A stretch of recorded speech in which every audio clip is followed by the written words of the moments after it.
ఈవేళ ఎస్సీపేట నుంచి పొద్దున్న వచ్చారు, నేను సాయంత్రం కూడా మహిళలందరూ రావడం జరుగుతుంది. అంటే తెలుగుదేశం పార్టీ జనసేన కలిపి మేము వాటర్ ట్యాంకులతో నీళ్ళు ఇచ్చిన సరఫరా అవుతలేదు. నేను ఏఈ గారిని మున్సిపల్ కమిషనర్ గారిని కోరింది ఏంటంటే, మీరు ఇచ్చిన వాడికి నీళ్ళు ఇవ్వడం కాదు, మీరు కంపల్సరీ కూడా మనకు జబ్బు ఎక్కడుందో మొండక్కడ వేయాలా. అంతేగాని మీరు ఎక్కడో ట్యాంకర్తో అయితే అదేదో కొరత అనుకుని ఎవరు పట్టుకుంటే వాళ్ళే పట్టుకున్నారు. కాబట్టి పైప్ లైన్ బాగు చేయించి మరి పొద్దున్న నుంచి కూడా పైప్ లైన్ దగ్గర ఉండి పైప్ లైన్ బాగు చేయించాం. ఒకవేళ అలా చేయలేకపోతే నా సొంత బ్లెట్ నేను బాగు చేస్తానని చెప్పాను. మీకు పైప్ లైన్ బాగైంది. ఇవాళ సాయంత్రం 4 గంటలకల్లా నీరు వస్తుంది. ఎస్సీపేటలు అన్నీ కూడా మీరే కంగారు పడకండి. ఒకవేళ నీరు కానీ తక్షణం మేమే ఆఫీస్కి వెళ్ళి మన కమిషనర్ గారిని ఏఈ గారిని నిలదీసి నీరు మీకు బాధ్యత మేము తీసుకుంటామని చెప్పడం జరుగుతుంది. మీరు ట్యాంకర్లు వస్తే ఏం చేస్తున్నారంటే ఒక ఇంట్లోనే పెట్టుకుని వాళ్ళే నింపుకుంటున్నారు.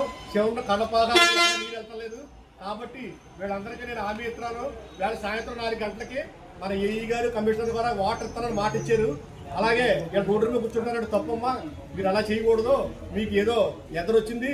ఇప్పుడు అన్నీ కూడా తాడిపత్రుల మోటార్లు కూడా పోయి ఈ మోటార్లన్నీ కూడా ప్రభుత్వం అన్నీ స్పందించి మనం కూడా దీన్ని తెలియపరిచి దాన్ని బాగు చేయించాలి, రిపేర్ చేయించాలా.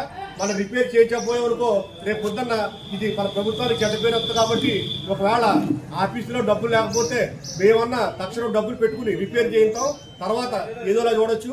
ఈ ఎండాకాలం వచ్చిన తర్వాత నీరు లేకపోతే చిన్నపిల్లల కూడా చాలా ఇబ్బంది పడతారు. కాబట్టి ఇక్కడ అదే కాకుండా మన ప్రభుత్వానికి చెడ్డ పేరు వస్తుంది. కాబట్టి అది రాకుండా చూసుకునే బాధ్యత మంది. కాబట్టి ఇదేదో మనం అందరం కమిట్మెంట్గా ఉండి చేసుకోవాలా. వీళ్ళందరికీ కూడా సర్ది చెప్పి మీరు ఆఫీస్ దగ్గరికి గట్రా వెళ్ళి ఇబ్బంది పడకండి అమ్మా, మీకు నీరు వస్తుందని చెప్పడం జరుగుతుంది. ఇది పార్టీ తరఫున మేము అందరం ఇచ్చి మాట, ఇది కూటమి తరఫున అందరం మేము కలిసి మాట ఇస్తున్నాం. వీళ్ళకి నీరు సాయంత్రం వస్తుంది. వీళ్ళకి రాని పక్షంలో నేనే దగ్గరుండి ఇచ్చి బాధ్యత తీసుకుంటానని మీ అందరికీ తెలియజేయడం జరుగుతుంది.